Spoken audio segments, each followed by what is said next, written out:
He drained swamps, battled empires, and defied tradition, all to build a city on the edge of nowhere. But why did Peter the Great abandon Moscow and risk everything on St. Petersburg? Let's travel back to one of the boldest moves in Russian history. Picture a Tsar, Peter the Great, not just trimming, but forcefully shearing the beards of his nobles. Imagine the scene, the clash of cultures, the resistance in their eyes. It wasn't a matter of fashion or personal preference, but a calculated, bold break from Russia's deeply entrenched past. He was quite literally shaving away the old ways. He saw Russia as a sleeping giant, a land of immense potential, yet trapped in the amber of tradition, resistant to change and progress. And Peter was utterly determined, with an almost fanatical zeal, to drag it, kicking and screaming if necessary, into a new era of enlightenment and power. His most radical act, the one that truly shook the foundations of Russia, building a completely new capital city from scratch. A monumental undertaking that would test the limits of his power and the endurance of his people. And not in the safe, familiar heartland of Russia, but on the exposed, often unforgiving Baltic coast, a statement in itself. On land freshly and forcefully seized from Sweden, a testament to his military prowess and expansionist ambitions. Abandoning Moscow, the ancient capital, the spiritual and political core of Russia for centuries, was an act of defiance. It was a shocking move, a complete rejection of centuries of Russian identity, tradition, and deeply held beliefs. Peter envisioned a city that was everything Moscow was not. A deliberate and stark contrast to the old ways, orderly, planned with geometric precision, a reflection of Enlightenment ideals. European in its architecture and design, a clear signal of his desire to integrate Russia into the European fold. And, outward-looking, a hub for trade, diplomacy, and the exchange of ideas with the West. He named it St. Petersburg, after his patron saint, a name that echoed the grandeur and ambition he held for the city. He envisioned it as a window on Europe, a strategic portal to project Russian power onto the world stage and welcome Western innovations and philosophies. This was far more than a mere political maneuver or a change of scenery. It was an act of creation, a bold statement of intent driven by Peter's relentless ambition, his unwavering desire to completely remake Russia in his own image, regardless of the cost. Peter wasn't just moving a capital, he was fundamentally forging a new Russian identity, one that embraced progress and looked westward. And nothing, not the resistance of his court, not the harsh environment, not even the very soul of old Russia, would be allowed to stand in his way. To grasp Peter's radical break, we must first glimpse the Moscow he left behind. Moscow was Russia, a sprawling wooden city of onion-domed churches, ancient rituals, and powerful conservative boyars. Its chaotic streets and insular culture looked inward, shunning Western influence and maritime trade. The Kremlin fused state and church, anchoring Russian identity in tradition. For Peter, Moscow symbolized everything he wanted to escape: backwardness, superstition, and the suffocating grip of the old elite. His childhood trauma during the Streltsy uprising only deepened his distrust of the city's power structures. Abandoning Moscow was both a personal and political act, a way to break free from the past and build a new order. By moving the capital, Peter could sideline the old nobility and clergy and create a loyal modern elite. Moscow was the old Russia he sought to bury. St. Petersburg would be the crucible of the new. Who was Peter the Great? A giant in stature and ambition, he was restless, curious, and utterly unconventional. He shunned Moscow's rituals, immersing himself in the foreign German quarter, where he discovered Western technology and ideas. Peter was hands-on, learning shipbuilding, firing cannons, drilling his own regiments in modern tactics. He saw that Russia's future depended on matching Europe's military and economic power. Ruthless yet passionate, autocratic yet willing to learn as a commoner, Peter embodied contradiction. He demanded absolute obedience but humbled himself to master new skills. This blend of vision, energy, and brutality made him uniquely capable of reshaping Russia. Peter wasn't just a reformer, he was a revolutionary on the throne. The turning point in Peter's reign, the moment that truly set him on his transformative path, was his grand embassy to Western Europe. This wasn't just a diplomatic mission, it was a voyage of discovery. Disguised as Pyotr Mikhailov, a commoner seeking knowledge, he traveled through the Netherlands and England, immersing himself in their cultures and technologies. Absorbing everything from shipbuilding and naval strategy to statecraft and urban planning. He wanted to understand the secrets of their success. He worked as a common laborer, not afraid to get his hands dirty. In Dutch shipyards, learning the intricacies of ship design and construction firsthand. He toured the Royal Society, engaging with leading scientists and intellectuals, and recruited hundreds of experts, engineers, architects, shipbuilders, to bring back to Russia, offering them lucrative opportunities. Peter saw dynamic, merit-based societies where talent and innovation were rewarded. Powerful navies, the backbone of global trade and influence, and cities built with stone and logic, planned with precision and designed for efficiency, everything Russia lacked. The contrast with his homeland was stark, a land of wooden structures and traditional customs, and the experience crystallized his resolve to transform Russia, to bring it into the modern age by force if necessary. News of another Streltsy rebellion, a challenge to his authority, cut his journey short. Duty called him back to Moscow. Peter crushed the revolt with brutal force, sending a clear message that dissent would not be tolerated.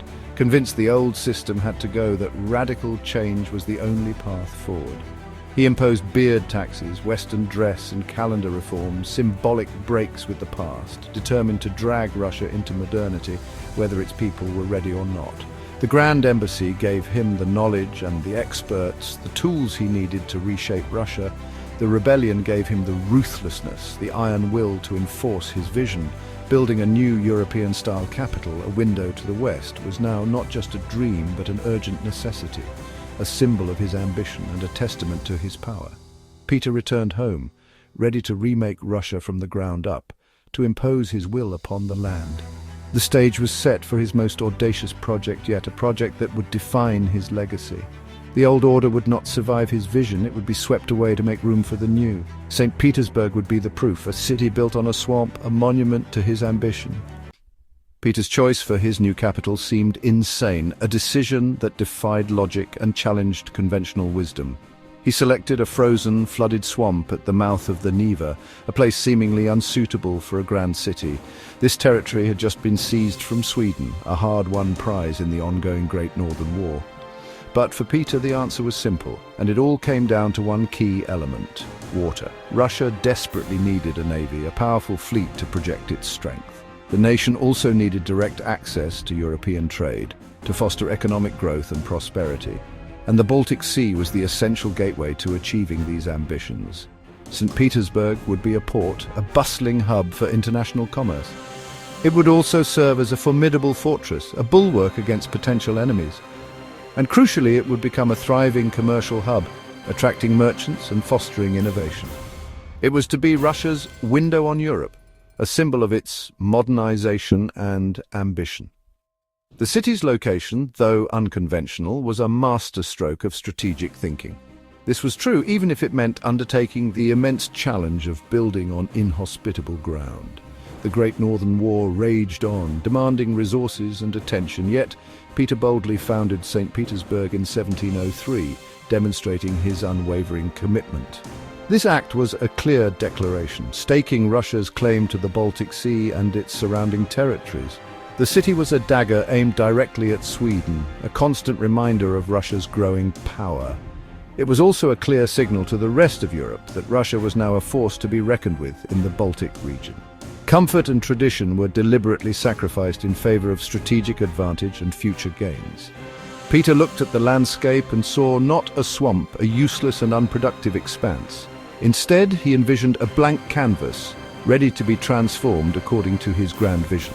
He was determined to reorient his entire empire toward the sea, regardless of the challenges and the costs involved. St. Petersburg was designed and destined to be the launchpad for a new, maritime-focused Russia. Building St. Petersburg was a human catastrophe. Tens of thousands of conscripted serfs and prisoners were forced into the swamps, armed with little more than baskets and bare hands. Disease, exposure, and starvation claimed countless lives, earning the city its grim nickname, the city built on bones. Peter was relentless, seeing workers as expendable in service of his vision. Yet the city rose with astonishing speed. Peter banned stone construction elsewhere to supply his new capital, mandating European-style buildings and canals. Nobles and merchants were compelled to move and build at their own expense, regardless of hardship. Defiance was not an option. the Tsar's will was law. Through forced labor and decree, a European metropolis emerged from the mud. St. Petersburg became a symbol of both Peter's genius and his cruelty. The city's beauty was built on unimaginable suffering, but for Peter the ends justified the means. St. Petersburg was a physical rejection of Moscow and its traditions. Gone were the winding lanes and wooden houses. In their place, straight avenues, stone palaces, and Western rationalism. The city's architecture celebrated state power, not church authority. Peter sidelined the old nobility and clergy, creating a new elite whose status depended on service, not ancestry. Western fashions, assemblies, and institutions like the Academy of Sciences transformed the city into a cosmopolitan hub. This forced westernization deepened the divide between the Europeanized elite and the traditional masses. St. Petersburg became a symbol of this cultural schism, a beautiful artificial creation imposed from above. It belonged to the state and aristocracy, not the people. The break with the past was both Russia's new strength and its enduring tension. St. Petersburg quickly became Russia's political, economic, and cultural heart. It was the hub of foreign trade, the seat of the navy, and the stage for imperial power. Successive Tsars embellished the city, making it one of Europe's grandest capitals. Yet the city's westernized elite remained disconnected from the Russian masses, fueling resentment and revolution. St. Petersburg, built as a symbol of autocracy, became the cradle of the revolutions that toppled the Romanovs. After 1917, the capital returned to Moscow, but St. Petersburg retained its unique identity. Even under Soviet rule, it remained a center of culture and resilience, enduring the horrors of World War II. The move back to Moscow underscored Russia's perpetual tension between its Slavic roots and European ambitions. St. Petersburg's legacy is one of beauty, conflict, and transformation. Its story is inseparable from Russia's struggle to define itself. Peter the Great didn't just move a capital, he shifted the axis of an entire civilization. St. Petersburg became the boldest symbol of Russia's transformation from medieval kingdom to European power. The city's creation was an act of vision, strategy, and ruthless will. It split Russian society, setting up a lasting tension between westernized elites and traditional masses. Today, Moscow is the political heart, but St. Petersburg remains the cultural soul, a living monument to Peter's ambition. The city's dual legacy still shapes Russia's identity and destiny. Peter's gamble on the Baltic swamps gave Russia a new face and a new set of contradictions. The debate over his legacy endures, but his achievement is undeniable. He reimagined a nation, and the world still feels the impact. Like and subscribe for more travel history adventures.